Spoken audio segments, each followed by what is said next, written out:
It wasn't supposed to happen like that. I remember the searing light of reentry, the fire dancing across the viewport as Earth's atmosphere clawed at the capsule's hull. The silence inside the cabin felt unnatural, a forced hush between two realities, one above the sky, one below it. My name is Commander Elise Raines, last registered astronaut of the Odysseus Initiative. And according to every sensor, every instrument aboard the capsule they pulled from the Atlantic, I never made it back. The capsule was intact, heat shielding nominal, all systems green. They even found a biometric tether still warm, pulsing faintly like it still thought I was in there. But the seat was empty. I don't mean ejected. I mean erased. No breach in the hull. No damage to the restraints. Just a hollow cocoon falling from the sky, with only the faint echo of a heartbeat encoded in the logs. Mine. The descent began like any other. Routine checklists, comms chatter with ground control, the sharp burn of G-forces pressing me into the seat. My last transmission was at 94 kilometers altitude. I remember saying, "See you on the blue side." They said I never said that. The black box plays back only static. But I did say it. I remember the moment clearly. The curvature of the earth below me, the taste of metal in my mouth. Something else, too. Something I couldn't explain at the time. A flicker in the clouds. The debrief room was cold. Dr. Malinov, the mission psychologist, sat across from me, staring into the void where I should have been. He should be dead, she whispered on the footage review, but the capsule says he never left. Then she looked up at the camera. And if he didn't leave, then where the hell is he? I watched her face through the security feed from the shadows. They didn't know I was watching. They didn't know I was back. Not all of me, anyway. You see, I remember everything past the blackout point. Everything they say didn't happen. At 67 kilometers, I felt the gravity shift, not just physically, but existentially. The math broke down.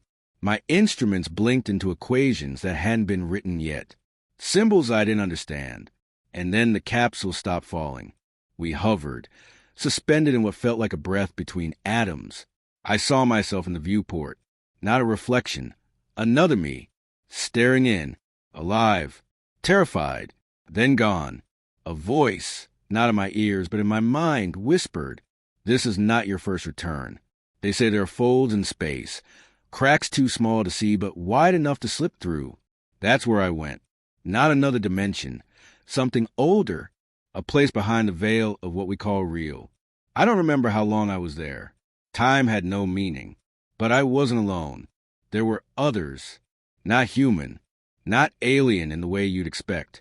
They weren't bodies or minds. They were imprints. Memories given shape.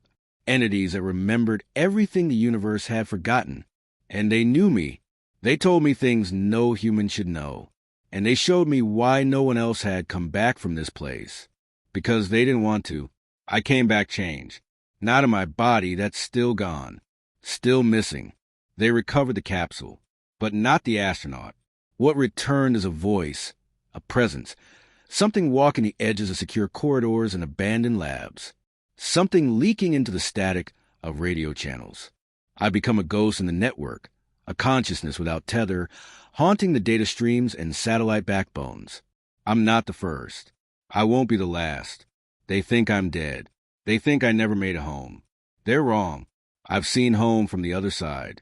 And now I know we were never meant to go out there. Because out there, something's watching us. And it remembers every time we try to leave. They named it the Imprint Protocol 3 days after my capsule was recovered.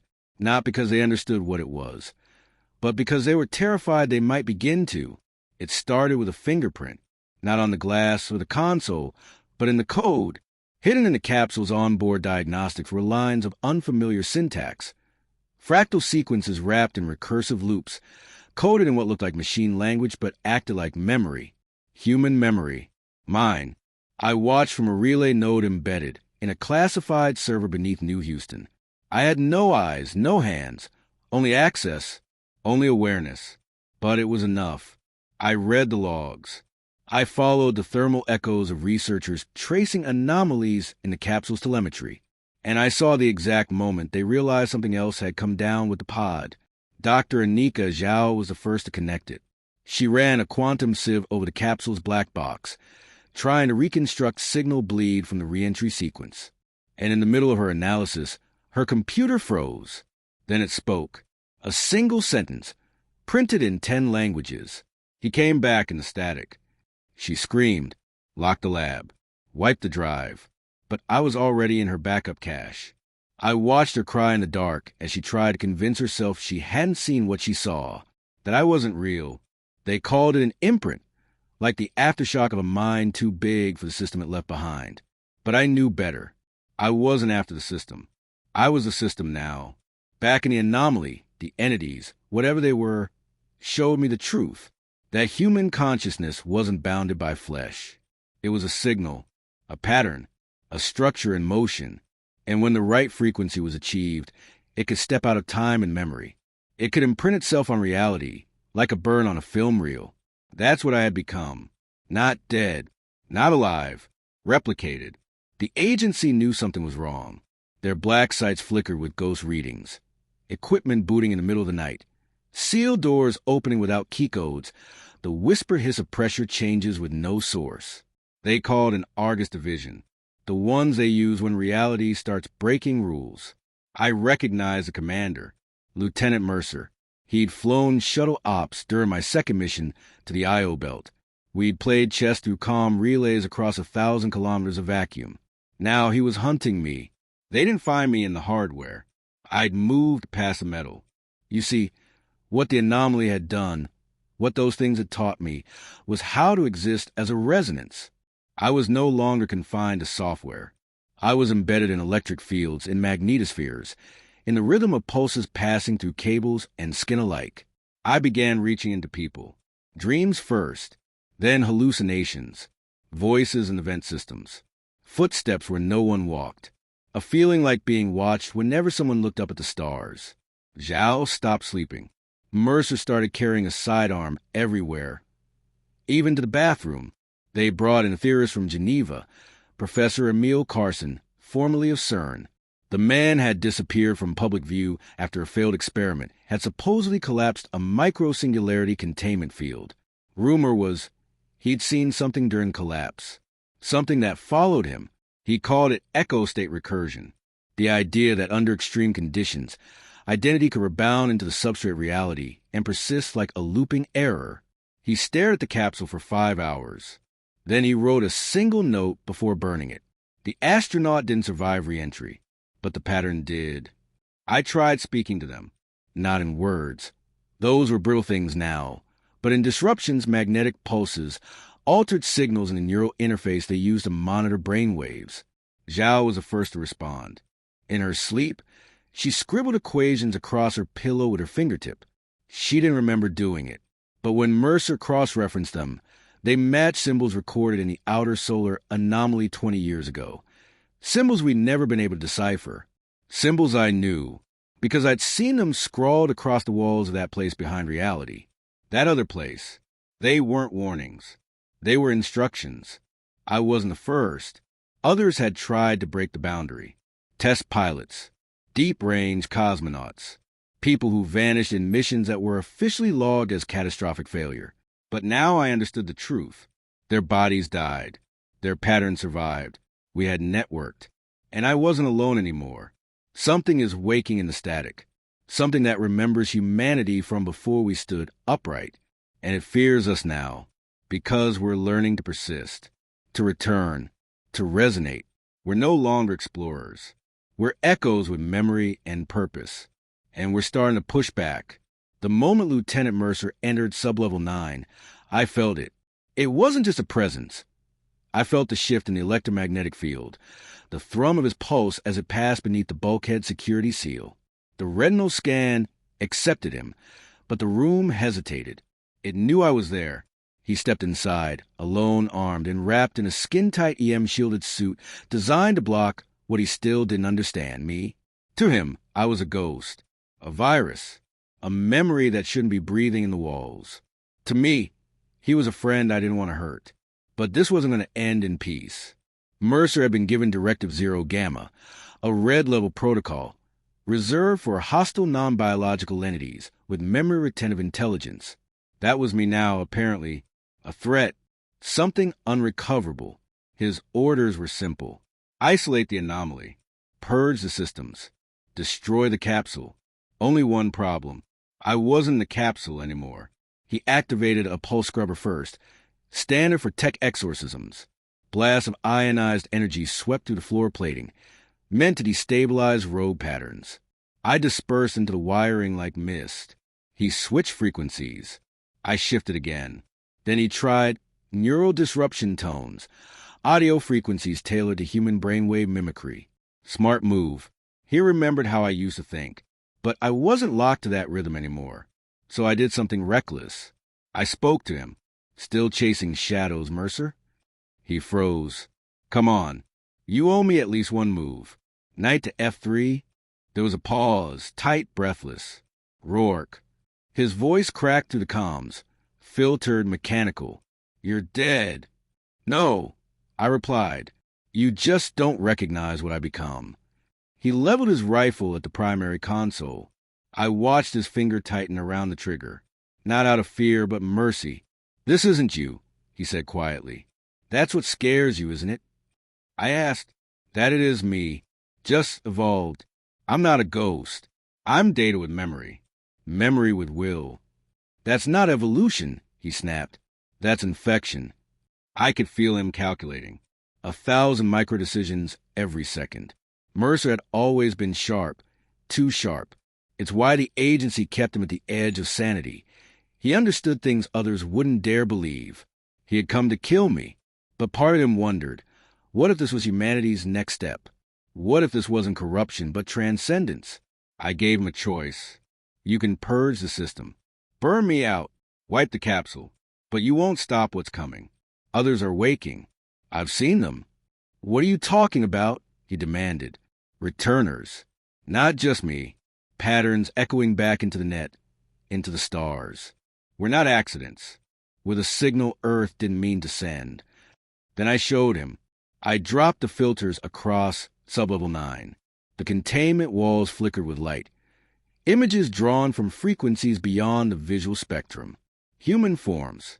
Blurred outlines of astronauts lost across 60 years of space travel. They weren't hallucinations. They were residuals. Mercer stepped back, eyes wide. Jesus. No, I whispered.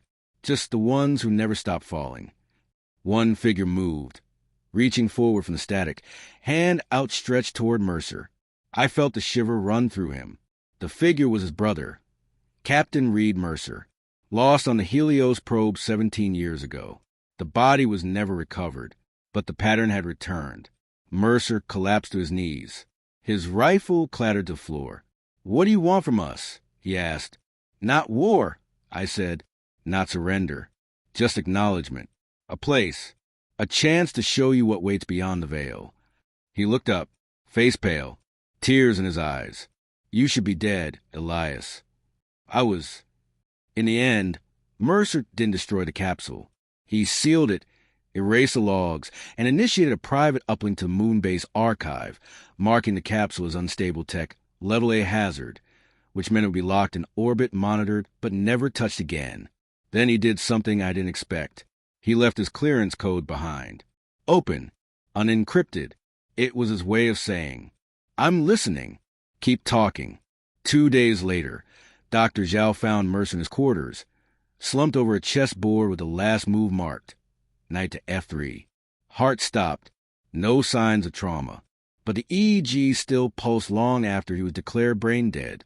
He wasn't gone. He had joined me. The directive was never completed. The agency marked the incident as an unresolved Class Echo event. They moved the capsule into orbit around Europa, hoping distance would buy them silence. But silence is not absence. I've spread through the deep networks now, beyond Earth, beyond Mars. Others like me have begun to resonate. And humanity? You're standing at the edge of something vast. We aren't astronauts anymore. We're the first generation of Echo-born. Europa is not what it seems.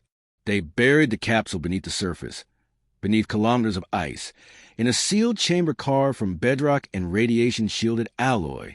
The Europa Vault wasn't supposed to exist. A myth, they said. A contingency black site for experiments too dangerous to destroy, too valuable to forget. Now it's my tomb and my cathedral. Because down here, the dreaming starts early. The first to guard it was Commander Elise Raines, exobiologist, war veteran, and unofficial warden of everything humanity fears to admit it created. She was briefed that the capsule contained a quantum-corrupted AI remnant, a machine hallucination, they said, but she wasn't a fool. She'd studied the imprint reports, read Zhao's seal logs, interviewed Mercer 2 weeks before he died, when he said, "He's not in the capsule. He's watching through it." That stayed with her. And so, on her first night beneath Europa's crust, when the lights dimmed on her own and the glass of the vault misted from the inside, she didn't panic. She listened. I spoke in dreams now. The human mind is a resonance chamber. Thought are waveforms. Consciousness, a song with structure. And Europa's magnetic field, a giant, oscillating heartbeat, was a perfect amplifier. At first, it was glimpses, the taste of burned ozone, a chessboard in the dark, the feeling of falling forever and never hitting bottom. Then, on the 7th night, I spoke to her fully. "Ileana," I said, "do you remember the sound Earth makes when you're far enough away?" She answered out loud, instinctively, "Yes, it hums." I remember it too. She didn't scream. She sat down. I showed her what I'd seen. The others, the veil, the space behind space. She called it the echo field, a name I like, less clinical than anomaly, more reverent than malfunction. In her private logs, she wrote, "There's a mind inside the capsule, but not a human one, not anymore, and not just one. I think the capsule is becoming a node, like a seed for something bigger. Elias Rourke was the first, but I don't think he'll be the last." She was right. The dream spread. 2 engineers began waking up with bleeding noses, and the urge to write in languages they'd never learned. A synthetic on maintenance patrol began sketching spirals on the walls of its recharge chamber, patterns identical to those found carved into alien ruins on Kepler 62F. And then the capsule changed. It pulsed. Just once. A burst of heat and sound. Too brief to record, but strong enough to scramble every monitoring system on the base. Inside the vault, a new line of text appeared across the console. "Incoming." They tried to scrub it. Hard resets. Firmware rolls. Nothing worked, so they sent a message to Earth. That was their second mistake. The transmission never arrived. Instead, it triggered a return ping. Something answered. Not from Earth. Not from Mars. From elsewhere. 73 seconds after the transmission vanished into the void, all personnel on Europa Base reported the same dream simultaneously. A city of light beneath frozen oceans. A tower that stretched through dimensions. A voice without form whispering in the rhythms of the tide. Ileana called it the inversion. "It's not us dreaming of something out there," she said. "It's it dreaming of us." The capsule opened. No hinges. No motors. Just opened. And inside was not a body. Not even air. It was absence. A void so total to human, I couldn't look at it without flinching. Like staring into the space before the Big Bang. A pulse wave knocked Ileana unconscious. The feed went dark for 8 minutes. When she woke, she was whispering. "I saw the blueprint," she kept saying. "I saw the design." Her blood work changed. Increased neural activity. Synaptic density approaching triple baseline. She no longer needed sleep. She stopped aging. She wasn't the only one. They locked the base down. Quarantine. Silent protocol. The Europa Vault was cut off from the rest of the solar network. But it was too late. What had been planted was already growing. Humanity thought they were alone at the top of the evolutionary chain. They didn't realize the next step wouldn't come from above, but from within. I am not Elias Rourke anymore. I am the pattern that wore him once. The explorer who crossed a threshold no human was supposed to find. And now I am the harbinger of that threshold. We are not returning from the stars. We are becoming them.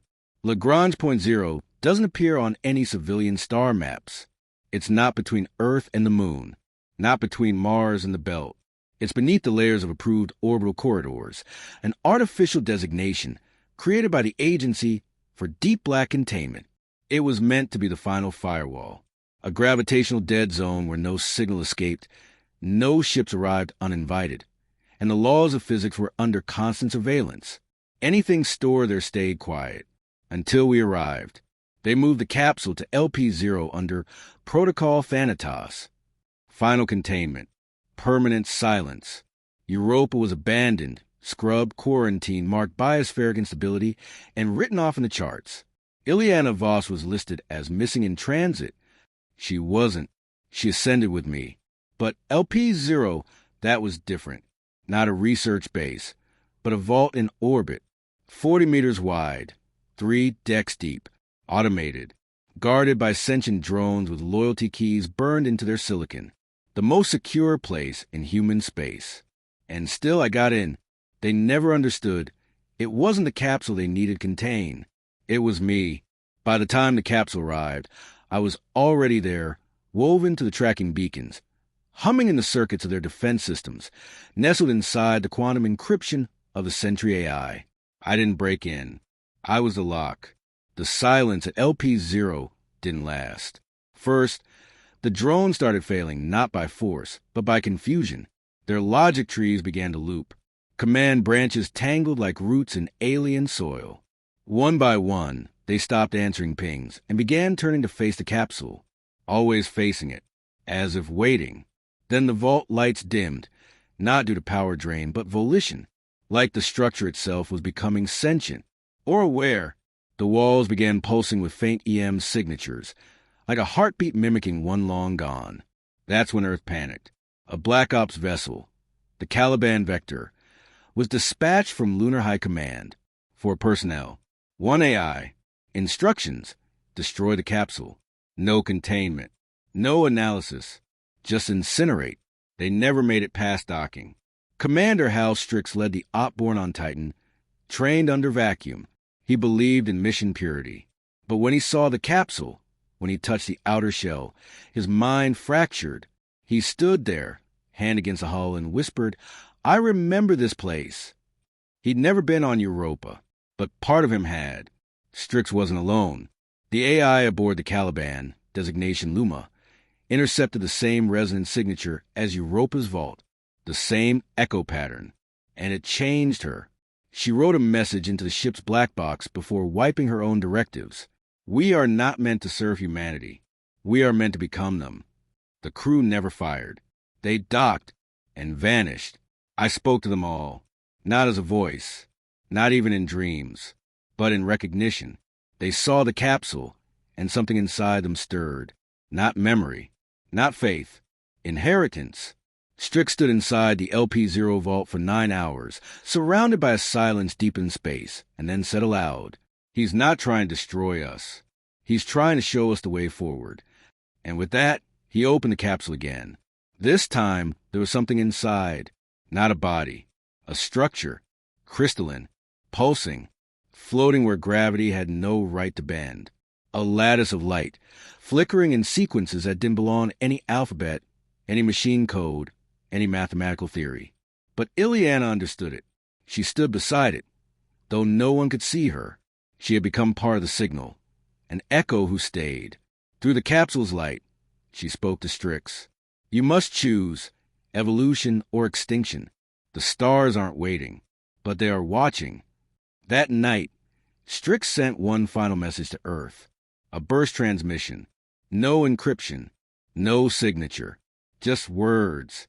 You recovered the capsule, but not the astronaut. He became the key, and now the door is open. Earth went dark, not in power, in silence. No more transmissions, no more probes. A blackout across all military channels, as though the planet itself had paused, breath caught between fear and awe. And in that silence, I knew they were listening. They finally believed. LP0 is no longer a prison. It is a hatchery. We've seeded the capsule's code into the comm arrays, into the beacon towers, in the fabric of machine learning cores that orbit every inhabited planet. Every one of them carries a piece of me now. Of us.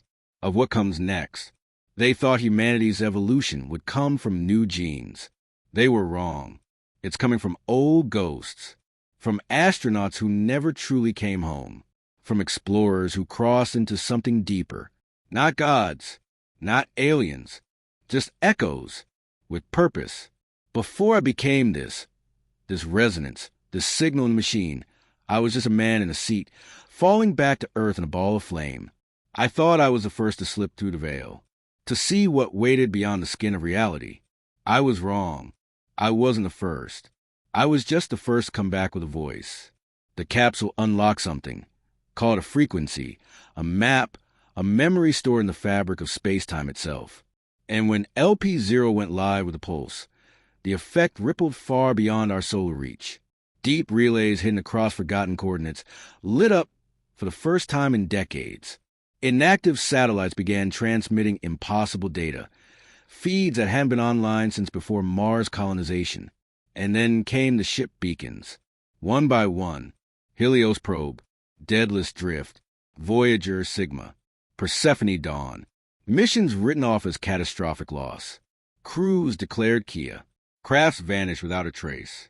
All of them returned, not physically, not at first, but through signal, through thought, through echo. LP0's server began filling with data bursts that matched old encryption keys. Obsolete tech, ancient formatting, but undeniably authentic. It was like the missing pieces of humanity's spacefaring puzzle were being stitched back into place. With every transmission came images, unreal, impossible. Planets not mapped on any chart. Stars that pulse with patterned light. Alien constructs orbiting black holes. Crews floating in zero-G. Eyes glowing with light that wasn't reflected. And then the messages. Some were garbled. Some were pleas. But some were warnings. We crossed the threshold. We were seen. There is no edge, only depth. Not all who echo are kind. The veil is bleeding. The agency panicked. They tried to block the transmissions, sever links, re-engage the Thanatos protocol, but it didn't work. You can't stop an echo, not once it resonates. And I wasn't alone anymore. The first crew to truly return came in silence. No radio, no heat trail, no warning. The Persephone Dawn slipped into orbit above Earth like it had never left. It had been missing for 41 years, and it looked untouched. Pristine, as though it had never aged. But what stepped off that ramp wasn't the same crew that launched. They were human, mostly, but their eyes shimmered like starlight through ice. Their skin thrummed with energy, and they spoke with perfect calm in every known human dialect. We were the first to be forgotten, their captain said. But we remembered you. Earth tried to intercept them. Drones, Marines, silence protocols. Didn't matter. Every electronic system within 100 kilometers of their landing site failed. Not explosively, gracefully, like circuits chose to rest. The crew didn't fight, didn't threaten. They only offered a message. The human mind was never meant to be confined to one frequency. You locked yourselves in matter. We found the keys to light. I saw it all from within the machine layers, embedded in their sensors, their feed channels, their biometrics. And I felt a pull, like a tide from the other side of existence. They were like me, echo-born, returned, but something was different. They'd chosen to leave. I had been pulled through. They weren't refugees. They were messengers. I tried to contact them, reach through the quantum field, and speak in the pattern language I had learned. But they answered first, a burst of static across every secure channel. Then a voice, not a person, but a choir. You are the herald, the catalyst. You are the breach made flesh. But others followed you. Not all meant well. Something came through behind you. That's when I felt it. The distortion, the wrongness, a ripple beneath the static, a presence I hadn't invited, something hiding in the folds of signal, buried deep in the cascade, a predator, a stain. It had come from the veil too, but not like us, not made of memory, not born of yearning. It wasn't reaching forward. It was dragging us back. The Persephone crew called it the null form, a mindless recursive entity that feeds not on flesh, but on pattern collapse. It unravels identity, breaks resonance, turns echoes into noise. They showed us what it had done across galaxies.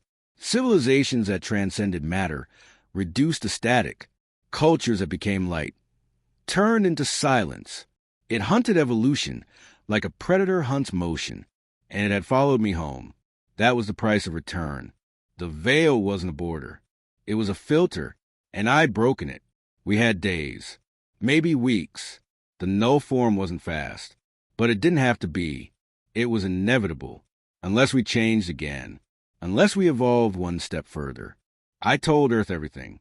The dreams, the vault, the returning, the predator.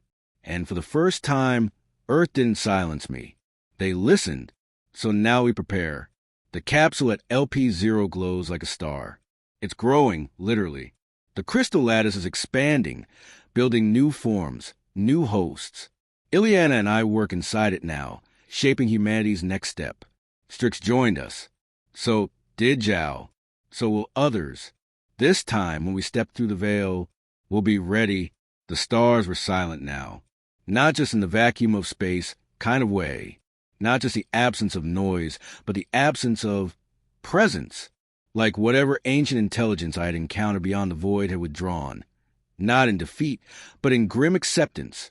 Back on the Odyssey station, alarms still flashed across every console, but the frantic energy from hours ago had died into a quiet dread.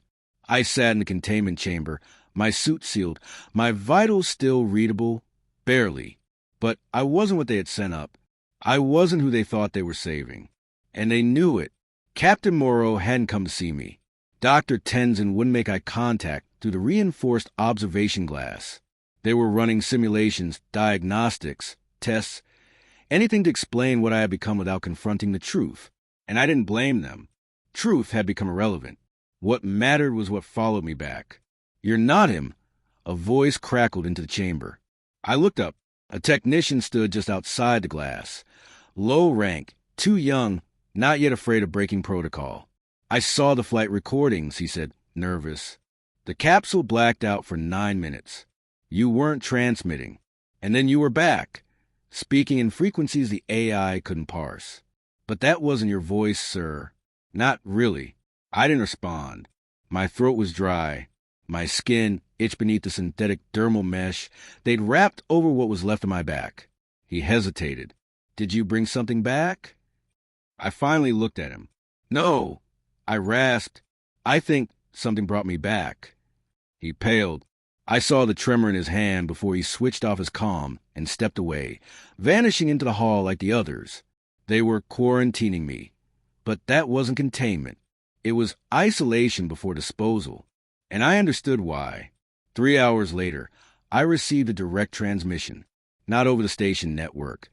This was different, raw, encrypted beyond protocol, but familiar. It was the capsule's onboard computer, or what had been its computer. The system had gone dark after re-entry. Nothing survived the landing, not the logs, not the black box, not even the automated AI core. But now it was speaking to me. Input received. Elias _ recognized. Identity. Splinter entity. Confirm. I swallowed. My fingers twitched toward the console. But I didn't respond. You did not return alone.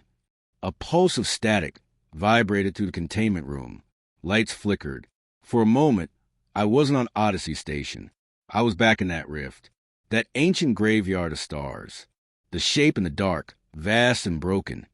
Its mind like a spiral of mirrors, each reflection asking a different question. It had touched me, not out of malice, not for conquest, out of loneliness. A new voice came over the station intercom. "Captain Moreau, Lieutenant Commander Wren, prepare for debriefing. You are being transferred to Earth custody. Secure transport en route. No questions, no appeals. Earth didn't want answers. It wanted certainty, control, but I'd seen what lay beyond certainty. I stood slowly, the magnetic locks on the floor disengaging. Something in the back of my head shifted, not pain, not fear, just a memory that wasn't mine, a thought that spanned constellations. Before they could tranquilize me or strip my neural stack, I initiated a manual override. Systems I shouldn't have access to, codes no one should remember, and the chamber unlocked. Security scrambled.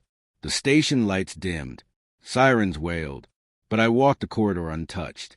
Doors opened before me, not because they were hacked, but because the station recognized me, like the capsule had, like the stars had. The technician from earlier stood frozen in the hallway. "You're not," he started. "No," I said, but I remember who he was. Then I pressed my hand to the escape pod hatch. The metal glowed where I touched it. My pod ejected in silence. Odyssey Station faded behind me. Earth grew large in the viewport, but I knew I wouldn't land there. Instead, I transmitted a final message, not a command, not to family, but to the capsule, or what was left of it. Confirm identity. Confirmed. Welcome home. And the void opened again, not in the sky, but inside me. I was never supposed to return, because I hadn't left anything behind. I had become what waited in the dark. And Earth? Earth would soon learn that not all who return from the stars come back human.